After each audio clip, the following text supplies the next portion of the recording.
இதயத்தில் தீ பிடித்தால் நெருப்பு எரிந்தால் சில பொறிகள் வாய் வழியே வந்து விழும்ன்றான். நாங்க ஆவேசமாவும் கோபமாவும் பேசுவதற்கு காரணம், சத்தமாவும் பேசுவதற்கு அதுதான் காரணம். என் இன பிள்ளைகளை உணர்வு சூடேற்றி உசுப்பவில்லை என்றால் என் சமூகம் என்னைக்கு எந்திரிக்கிறது. நாங்கள் யாது முறை அவங்களுக்கு சிறிய மக்களுக்காக போராடினோம். அங்கிருந்து கடற்கரை ஓரத்துல அயலான்னு ஒரு சிறுவை செத்து ஒதுங்கிட்டான்.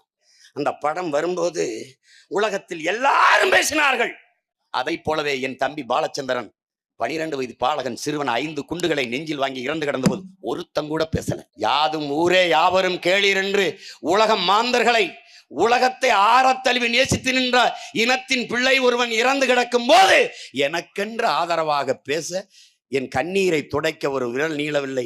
எனக்கு ஆதரவாக பேச ஒரு குரல் எழவில்லை. எங்கள் கத்தல் கதர்களை கேட்க எவன் செவியும் தயாராக இல்லை. என் அன்பிற்குரிய தம்பி தங்கைகளே, இதான் உலகத்தில் மிகப்பெரிய வரலாற்றில் நிகழ்ந்த துயரம், கொடுமை.